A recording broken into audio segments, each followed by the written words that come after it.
السلام علیکم۔ ہم آپ کو آج سیدنا شیخ عبد القادر جیلانی رحمۃ اللہ علیہ کے ایک مرید اور جنات کے بادشاہ کے بیٹے کے قتل کا یہ واقعہ بہت ہی حیرت انگیز ہونے والا ہے، اس لیے میری آپ سے گزارش ہے کہ اس ویڈیو کو اینڈ تک ضرور دیکھیں۔ محترم ناظرین، بغداد میں بے شمار علماء اکرام موجود تھے۔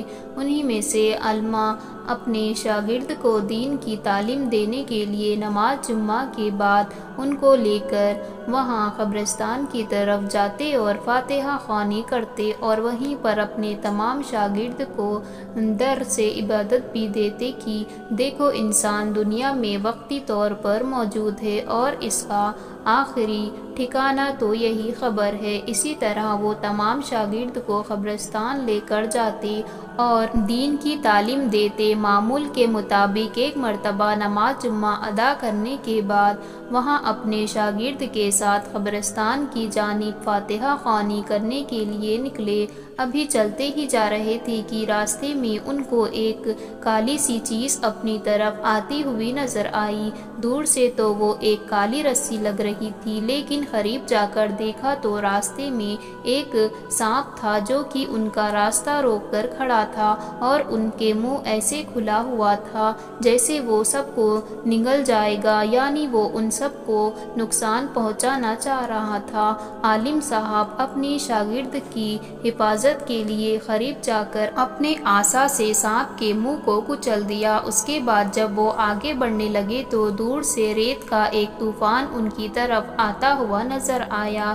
وہاں پر موجود تمام شاگرد خود اپنی آنکھوں سے یہ منظر دیکھ رہے تھے کہ ان کے استاد صاحب کو ایک لمبے گرد سانپ نے بھانپ لیا اور دیکھتے ہی دیکھتے ان کے نظروں سے غائب ہو گئے۔ شاگرد حیران پریشان یہ سوچ رہے تھے کہ ابھی تو ان کے استاد محترم ان کے ساتھ تھے اور پھر دیکھتے ہی دیکھتے اچانک ان کی آنکھوں سے غائب ہو گئے۔ ماجرا کچھ سمجھ میں نہیں آ رہا تھا۔ وہ واپس اپنے مدرسے میں لوٹ گئے۔ جب وہ جا کر دیکھا تو وہاں بھی موجود نہیں تھے۔ سب شاگرد زاروں قطار رونے لگے۔ جب کافی دیر گزر گئی اور استاد گرامی ان کے پاس نہ آئے تو وہ سب چونکہ حضور غوث پاک رحمۃ اللہ علیہ کے مرید تھے، دل ہی دل میں انہوں نے یاد کرنے لگے اور اللہ تعالیٰ سے دعا کرنے لگے کہ یا اللہ ہمارے استاد صاحب کی مدد فرما۔ ابھی وہ دعا کر ہی رہے تھے کہ استاد صاحب سامنے سے آ رہے ہیں۔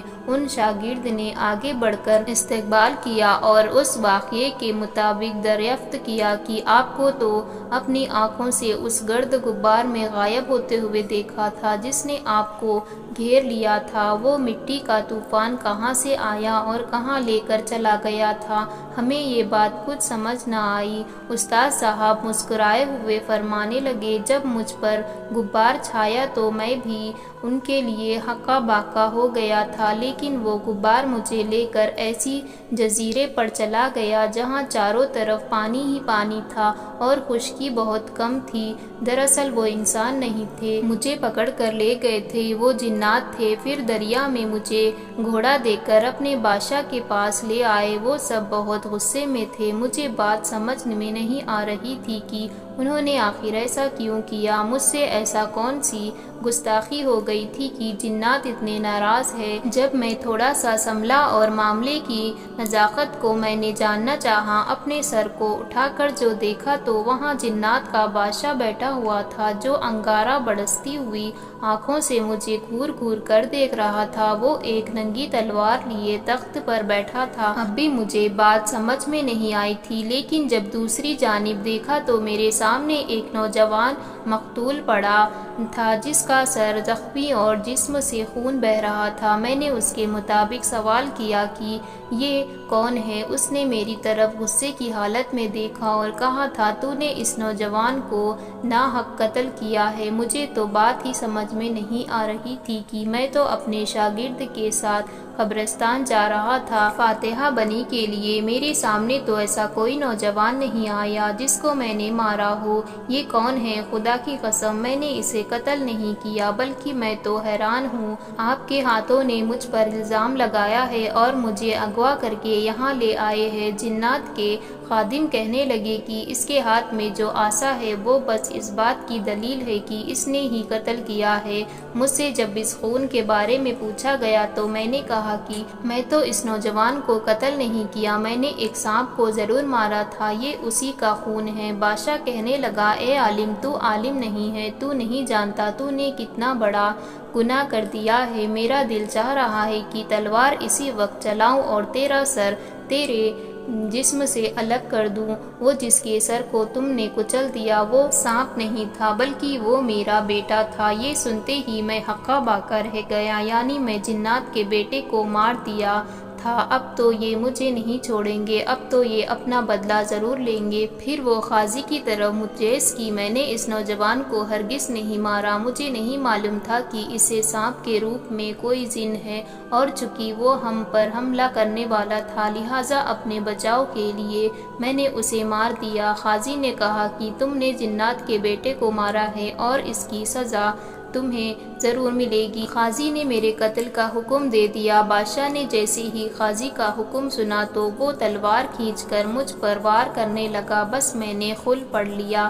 لیکن جیسے ہی کلمہ پڑھا تو میرے دل میں اپنے استاد محترم شیخ عبدالقادر جیلانی رحمۃ اللہ علیہ کی وہ بات یاد آ گئی کہ جب کسی مومن کے دل میں کسی چیز کا خوف طاری ہو تو اللہ تعالیٰ اسے مشکل میں اس کی دعا ضرور قبول کرتا ہے۔ تو میں نے اللہ تعالیٰ سے دعا کی کہ اے میرے پروردگار، تو میرے استاد محترم شیخ عبدالقادر جیلانی رحمۃ اللہ علیہ کے صدقے میری مدد فرما۔ جیسے ہی میں نے اپنی دعا مکمل کی تو فوراً ایک نورانی چہرے والے مرد نمود ہوئے اور بادشاہ کے پاس جا کر کہنے لگے، اس شخص کو قتل نہ کرو، یہ تو شیخ عبدالقادر جیلانی رحمۃ اللہ علیہ کے مرید ہے۔ آپ رحمۃ اللہ علیہ کا نام سنتے ہی جنات کے بادشاہ کے ہاتھ سے تلوار نیچے گر گئی۔ سبحان اللہ! اس نے تلوار پھینک کر مجھ سے کہا، اے شہری استاد، میں نے شیخ عبدالقادر جیلانی رحمۃ اللہ علیہ کے ادب اور احترام کے بدلے معاف کیا، اب تم یہاں سے جا سکتی ہو۔ ایسے نہیں جاؤ گے، تم میرے اس مقتول بیٹے کو غسل بھی دو گے اور اس کا نماز جنازہ بھی پڑھاؤ گا۔ نماز جنازہ ادا کرنے کے بعد جنات کے ساتھ مجھے وہاں سے رخصت کیا گیا۔ جب میں قبرستان کے پاس پہنچا تو وہاں پر آپ لوگ موجود نہیں تھے، میں سمجھا میرے تمام شاگرد مدرسے میں چلے گئے ہوں گے۔ قبرستان میں فتح خوانی کر کے میں بعد میں یہاں پر آ گیا، وہ جنات مجھے یہاں چھوڑ کر میری نظروں سے پوشیدہ ہو گئے۔ تو میرے پیارے دوستو، ہم امید کرتے ہیں کہ آج کی ہماری ویڈیو آپ کو ضرور پسند آئی ہوگی۔ آپ سب سے گزارش ہے کہ ہمارے چینل کو سبسکرائب کریں اور ویڈیو کو لائک کریں اور بیل آئیکن کو کلک کرنا نہ بھولیں تاکہ آنے والی ویڈیو کا نوٹیفیکیشن آپ تک پہنچ سکے۔ اب ہمیں اجازت دیجیے، اللہ حافظ۔